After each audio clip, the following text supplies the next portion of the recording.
Hi friends, నేను మీ నాని ప్రభాకర్. మీరు చూస్తున్నారు Techlogic channel. Friends, tech news episode 847కి అందరికీ స్వాగతం. ఈరోజు టెక్ న్యూస్ మొదలు పెట్టే ముందు ఇవాళ మార్నింగ్ నేను బడ్జెట్ స్మార్ట్ వాచ్ని అన్బాక్స్ చేసి పోస్ట్ అయితే చేశాను. ఒకవేళ వీడియో నోటిఫికేషన్ మీకు రాపోయిన వీడియో మీరు చూడపోయి పైన కార్డ్స్లో అయితే వదిలేస్తాను, అక్కడి నుంచి ఆ వీడియో చూడగలరు. ఈ వాచ్ వచ్చేసరికి బ్యాంగ్వుడ్ ద్వారా నేనైతే బుక్ చేసి తెప్పించాను అనమాట. ఇప్పుడు చూస్తే బ్యాంగ్వుడ్లో ఇది ప్రస్తుతానికి ఇండియా అవైలబుల్ అయితే లేదు, అంటే షిప్మెంట్ అయితే అవైలబుల్ లేదు. సో త్వరలో వచ్చేసరికి మళ్ళీ మీకు ఇండియా అవైలబుల్ అయితే వస్తుంది. చాలామంది కామెంట్లు అడుగుతున్నారు ఇంకా అవైలబుల్లో లేదని చూపిస్తుంది అని చెప్పేసి. సో త్వరలో వచ్చేసరికి మళ్ళీ అవైలబుల్లోకి అయితే వచ్చేస్తుంది. సో ఈరోజు టెక్ న్యూస్లోకి అయితే వెళ్ళిపోతాం. సో మొదటి న్యూస్ వచ్చేసరికి మనం ఒప్పో రెనో 5 సిరీస్ మొబైల్స్ని వీళ్ళు ఈ నెల 10వ తారీఖున చైనాలో లాంచ్ అయిపోతున్న సంగతి తెలిసిందే కదా. సో ఇప్పుడు ఈ మొబైల్ సంబంధించిన ఇమేజెస్ అయితే బయటకు వచ్చినాయి అనమాట. అలాగే కొన్ని స్పెసిఫికేషన్స్ కూడా అయితే బయటకు వచ్చినాయి. రెనో 5 అలాగే రెనో 5 ప్రో ఈ రెండు మొబైల్స్ చూడడానికి బ్యాక్ సైడ్ ఒకేలాగా ఉండబోతున్నట్టు తెలుస్తుంది. రెండింటిలోనూ మనకి క్వాడ్ కెమెరా సెటప్ అయితే ఉంటుంది. సో ఫ్రంట్ సైడ్ చూస్తే మాత్రం రెనో 5 మనకి ఫ్లాట్ డిస్ప్లేతో రాబోతున్నట్టు తెలుస్తుంది. రెనో 5 ప్రో చూసుకుంటే కర్వ్డ్ డిస్ప్లేతో అయితే రాబోతుంది అనమాట. ఇంకో రెనో 5 ప్రో ప్లస్ అని చెప్పి మరో మొబైల్ కూడా అయితే తీసుకురాబోతున్నారు. ఈ మొబైల్ సంబంధించి మనకి మరికొన్ని డీటెయిల్స్ అయితే బయటకు వచ్చినాయి. ఈ మొబైల్లో వీళ్ళు ప్రాసెసర్ స్నాప్డ్రాగన్ 865 ప్రాసెసర్నే యూజ్ చేస్తున్నారు. రెనో 5 ప్రోలో చూస్తే మీడియాటెక్ డెమెన్సిటీ 1000+ అయితే యూజ్ చేస్తున్నారంట.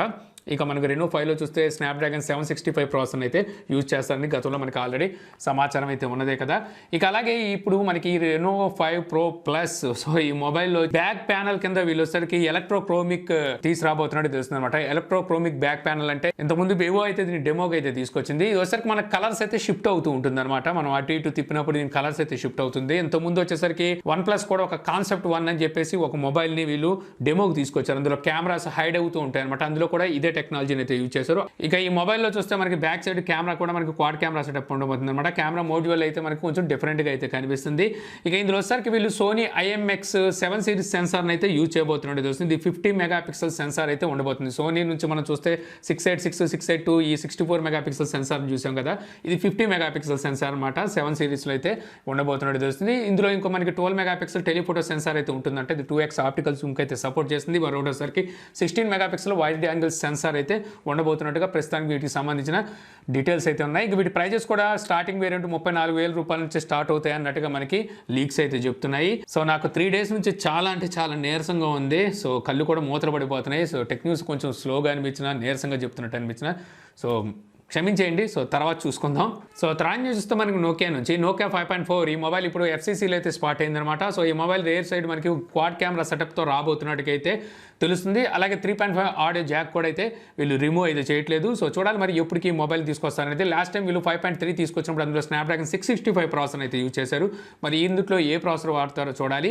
ఇక అలాగే నోకియా 3.4 ఈ మొబైల్ వచ్చేసరికి ఈ నెల మిడిల్లో వచ్చేసరికి లాంచ్ చేస్తారని చెప్పేసి అయితే తెలుస్తుంది అనమాట. అంటే మన 15వ తారీఖు లోపు ఈ మొబైల్ మన ఇండియాలో లాంచ్ చేసే అవకాశం అయితే ఉంది. వీళ్ళు ఆల్రెడీ 2.4తో పాటు 3.4 తీసుకొస్తారనుకున్నాం. మరోసారి 2.4 లాంచ్ చేశారు కానీ 3.4 మనకి లాంచ్ చేయలేదు. ఇప్పుడైతే లాంచ్ చేయబోతున్నారు. ఈ మొబైల్లో స్నాప్డ్రాగన్ 460 ప్రాసెసర్ అయితే ఉంటుంది. మొబైల్ ప్రైస్ కూడా 12,000 రూపాయల దగ్గర ఉండొచ్చు అని చెప్పేసి ఇక్కడ రూమర్స్ అయితే ఉన్నాయి. మరి చూడాలి మరి ఎంత ప్రైస్లో తీసుకొస్తారు అనేది. నోకియా వచ్చేసరికి ప్రైజెస్ విషయంలో ఈసారి జాగ్రత్తగా తీసుకురాకపోతే ఇంకా బాగా దెబ్బ పడిపోద్ది నోకియాకి. సో తర్వాత చూస్తే మనకి యాపిల్ నుంచి iPhone 11లో ఇప్పుడు డిస్ప్లే ఇష్యూస్ ఉన్నట్టుగా అయితే తెలుస్తుంది. డిస్ప్లే వచ్చేసరికి సరిగా అయితే టచ్ పనిచేయట్లేదు అని చెప్పేసి సో తెలుస్తుంది. ఇప్పుడు దీన్ని వచ్చేసరికి యాపిల్ ఫ్రీగా డిస్ప్లే రీప్లేస్ చేస్తామని చెప్పేసి iPhone 11 యూజ్ చేస్తున్నారో వాళ్ళకి వచ్చేసరికి చెప్తుంది అనమాట. దీనికోసం మీరు యాపిల్ సపోర్ట్ పేజ్లోకి అయితే వెళ్ళాలి. అక్కడికి వెళ్ళి మీరు సీరియల్ నెంబర్, మీ మొబైల్ సీరియల్ నెంబర్ అబౌట్లో అయితే ఉంటుందన్నమాట. సో దాన్ని పెట్టి సెర్చ్ చేసినట్టయితే మీ మొబైల్ ఫ్రీ డిస్ప్లే రీప్లేస్మెంట్కి ఎలిజిబుల్ కాదని తెలిసిపోతుంది. సో ఈ మొబైల్స్ కూడా చూస్తే ఈ ప్రాబ్లం ఉన్న మొబైల్స్ లాస్ట్ ఇయర్ అంటే 2019 నవంబర్లో మ్యానుఫ్యాక్చరింగ్ చేసి అలాగే వచ్చేసరికి 2020 మే నెలలో మ్యానుఫ్యాక్చరింగ్ చేసిన వాటికే ఈ ప్రాబ్లం ఉన్నట్టుగా అయితే తెలుస్తుంది అనమాట. మీరు ఎవరైనా iPhone 11 వాడుతూ అందులో డిస్ప్లే ప్రాబ్లం కనుక మీరు గమనించినట్టయితే సో దగ్గరలో ఉన్న యాపిల్ సర్వీస్ సెంటర్కి అయితే తీసుకెళ్ళండి. సో తర్వాత చూస్తే మనకి నెట్ఫ్లిక్స్ నుంచి 2 రోజులు ఫ్రీగా లభించబోతుందని ఇంతకుముందు మనం చాలాసార్లు టెక్ న్యూస్లో మాట్లాడుకున్నాం కదా. సో ఆ డేట్ రానే వచ్చింది. ఈ రోజు డిసెంబర్ 5. ఈ రోజు నుంచి మీరు 2 రోజుల వరకు నెట్ఫ్లిక్స్ని అయితే ఫ్రీగా వాడుకోవచ్చు. దీని వచ్చరికి నెట్ఫ్లిక్స్ స్ట్రీమ్ ఫెస్ట్ అని చెప్పి అయితే పిలుస్తుంది అనమాట. సో దీనికోసం మీరు మీ మొబైల్లో కానీ లేకపోతే మీ కంప్యూటర్లో కానీ నెట్ఫ్లిక్స్ ఓపెన్ చేసి అక్కడ మీరు ఒకసారి లాగిన్ అయితే అవ్వాల్సి ఉంటుంది. అంటే మీరు సైన్ అప్ అయితే అవ్వాలి. ఇంతకుముందు సైన్ అప్ అవ్వాలంటే మీకు పేమెంట్ సెక్షన్ అయితే ఉండేది. ఖచ్చితంగా పేమెంట్ అయితే అంటే క్రెడిట్ కార్డు కానీ డెబిట్ కార్డు కానీ ఏదైనా మనం అక్కడ ఇవ్వాల్సి ఇచ్చేది బ్యాంకింగ్ డీటెయిల్స్. ఈసారి అవసరం లేదు, డైరెక్ట్గా మీరు సైన్ అప్ అయితే అవ్వచ్చు అనమాట. దాంతోనే మీరు లాగిన్ అయ్యి 2 రోజులు మీరు నెట్ఫ్లిక్స్ని అయితే వాచ్ చేయొచ్చు SD కంటెంట్లో. సో తర్వాత చూస్తే మనకి అమెజ్ ఫిట్ నుంచి అమెజ్బెట్ GTR2 GTS2 మినీ అని చెప్పి 3 స్మార్ట్ వాచెస్ని డిసెంబర్ 17వ తారీఖున మన ఇండియాలో లాంచ్ చేయబోతున్నట్టుగా అయితే తెలుస్తుంది అనమాట. ఆల్రెడీ GTR2 GTS2 ఈ 2 స్మార్ట్ వాచ్ని వీళ్ళు సెప్టెంబర్ నెలలో కూడా చైనాలోనే అక్కడ లాంచ్ చేశారు. తర్వాత GTS2 మినీ అని చెప్పేసి మరొకటి అయితే రీసెంట్గా అయితే లాంచ్ చేశారు. ఈ మూడింటిని ఒకేసారి మనకి డిసెంబర్ 17వ తారీఖున మన ఇండియాలో అయితే లాంచ్ చేయబోతున్నారు. సో త్రాన్యం చూస్తే మనకి రియల్మీ నుంచి రియల్మీ 7 అలాగే రియల్మీ నార్జో 20 Pro ఈ 2 మొబైల్స్కి నవంబర్ నెల సెక్యూరిటీ ప్యాచ్ అనేది రోల్ అవుట్ అయితే చేసిందనమాట. అలాగే రియల్మీ 7 Pro కూడా ఒక అప్డేట్ని అయితే రోల్ అవుట్ చేసింది. ఈ అప్డేట్ ద్వారా వీళ్ళు ఇందులోని కొన్ని బగ్స్ని అయితే ఫిక్స్ చేసినట్టుగా తెలుస్తుంది. అందులో కూడా నవంబర్ నెల సెక్యూరిటీ ప్యాచ్ ఉంది. యాక్చువల్గా వీటికి నవంబర్ నెల సెక్యూరిటీ ప్యాచ్ ఎప్పుడో వచ్చింది 7 Proకి. సో నవంబర్ నెల సెక్యూరిటీ ప్యాచ్తో కొన్ని బగ్స్ని అయితే ఫిక్స్ చేస్తూ మరో అప్డేట్ని అయితే రిలీజ్ చేసినట్టు తెలుస్తుంది. మీరు ఎవరైనా ఈ 3 మొబైల్స్లో ఏదో మొబైల్ వాడుతుంటే ఒకసారి చెక్ చేసుకోండి, మీకు ఈ అప్డేట్ వచ్చి ఉంటుంది. సో త్రాన్యం చూస్తే మనకి యాపిల్ నుంచి యాపిల్ మొబైల్లో మనకి ఇన్ యాప్ పర్చేసింగ్ అనేది ఉంటుంది కదా. సో మనం ఏమైనా యాప్ని కొనాలన్నా సరే లేకపోతే యాప్లో ఏమైనా కొనాలన్నా సరే సో మనం ఇన్ యాప్ పర్చేసింగ్ అయితే చేస్తూ ఉంటాము. సో దీని వచ్చేసరికి ఇప్పుడు iCloud ఫ్యామిలీ షేరింగ్లో అయితే జత చేసిందనమాట. దీని ద్వారా మీ ఇన్ యాప్ పర్చేసింగ్ అనేది సో మీ ఫ్యామిలీ మెంబర్స్ కూడా అలో అయితే వస్తుందన్నమాట. అంటే మీరు ఏదైనా ఒకటి పర్చేజ్ చేస్తే ఇకపై నుంచి వాళ్ళు పర్చేజ్ చేయాల్సిన అవసరం లేదు. సో వాళ్ళు మీ ఫ్యామిలీ షేరింగ్లో కనుక ఉంటే iCloudలో సో వాళ్ళు కూడా ఆ యాప్ని అయితే పర్చేజ్ చేయకుండా అయితే వాడొచ్చు. సో త్రాన్యం చూస్తే మనకి వాట్సాప్ నుంచి వాట్సాప్ డెస్క్టాప్ యాప్కి ఇప్పుడు వీడియో కాలింగ్ అలాగే వాయిస్ కాలింగ్ ఫీచర్ని టెస్ట్ చేస్తున్నట్టుగా అయితే తెలుస్తుంది అనమాట. దీనికి సంబంధించిన చిన్న స్క్రీన్ షాట్ అయితే మనకి ట్విట్టర్లో సో పోస్ట్ అయితే చేశారు. సో దీని ప్రకారం చూస్తే అతి త్వరలో మనకి డెస్క్టాప్ యాప్ కూడా video call and voice call feature అయితే వాట్సాప్ ద్వారా చూడడానికి ఉంటుంది. సో త్రాన్యం చూస్తే మనకి మోటోరోలా నుంచి మోటో G9 పవర్ డిసెంబర్ 8వ తారీఖున ఈ మొబైల్ని అయితే లాంచ్ చేయబోతున్నట్టుగా అయితే తెలుస్తుంది. ఈ మొబైల్ సంబంధించిన పోస్టర్లు అనేవి ఇప్పుడు మనకి ఫ్లిప్కార్ట్లో అయితే దర్శనమిస్తున్నాయి.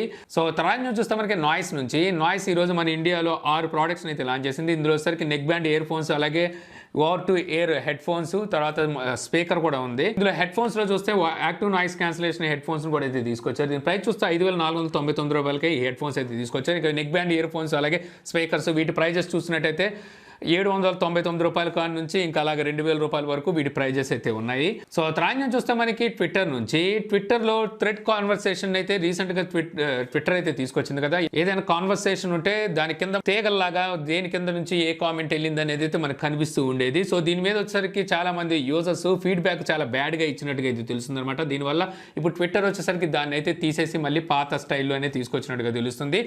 సో ఇప్పుడు వచ్చేసరికి కొత్త లేఅవుట్ మీద అయితే వీళ్ళు వర్క్ చేస్తున్నారనమాట. సో అతి త్వరలో వచ్చేసరికి దీంట్లో మళ్ళీ కొత్త లేఅవుట్ అయితే ట్విట్టర్ తీసుకురాబోతున్నట్టుగా తెలుస్తుంది. సో త్రాన్యం చూస్తే మనకి సామ్సంగ్ నుంచి సామ్సంగ్ 2013, 2014లో తీసుకొచ్చిన స్మార్ట్ వాచెస్ అంటే గేర్ లైనప్లో అయితే వీళ్ళు తీసుకొచ్చారు. ఇప్పుడు గేర్ లైనప్ అయితే మనకి రావట్లేదు, గెలాక్సీ లైనప్లో వీళ్ళు స్మార్ట్ వాచెస్ని అయితే తెస్తున్నారు. సో అప్పుడు తీసుకొచ్చిన ఏవైతే స్మార్ట్ వాచెస్ ఉన్నాయో అవి వచ్చేసరికి ఇక 2021లో సామ్సంగ్ తీసుకొచ్చే మొబైల్లో అయితే పనిచేయమని చెప్పేసి ఇప్పుడు సామ్సంగ్ అయితే చెప్తుంది అనమాట. ఇక్కడ వచ్చేసరికి ఏమేమి పనిచేయదు కూడా చెప్పారు వీళ్ళు. సామ్సంగ్ గేర్ 2 నియో ఇంకోటిసరికి గేర్ S నెక్స్ట్ ఇయర్ వచ్చే మొబైల్స్లో అయితే పనిచేయమన్నమాట. ఇంకా ఇవి కాకుండా గేర్ సిరీస్లోనే ఇంకా చాలా ఉన్నాయి. సో అవి అయితే పనిచేస్తాయి.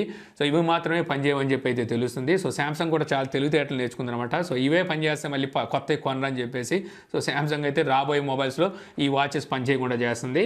సో త్రాన్యం చూస్తే మనకి సోనీ నుంచి సోనీ డ్యూయల్ GPU పేటెంట్ అయితే ఫైల్ చేసింది. సో ఈ పేటెంట్ వచ్చేసరికి నెక్స్ట్ వీళ్ళు తీసుకురాబోయే కాన్సోల్ ఏదైతే ఉందో PS5 Proలో సో ఈ డ్యూయల్ GPUని అయితే వాడతారు అని చెప్పేసి తెలుస్తుంది అనమాట. ఈ డ్యూయల్ GPU అనేది గేమ్స్కిను అంటే కాన్సోల్ గేమ్స్తో పాటు మనకి క్లౌడ్ గేమింగ్ కూడా ఈ డ్యూయల్ GPU అయితే ఉపయోగపడుతుందని చెప్పి అయితే తెలుస్తుంది.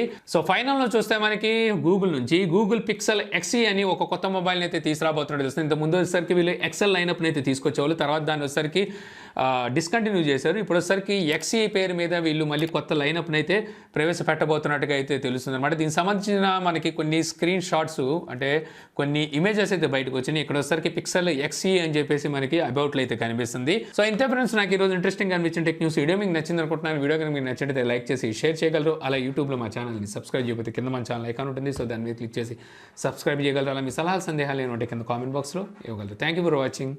జై హింద్.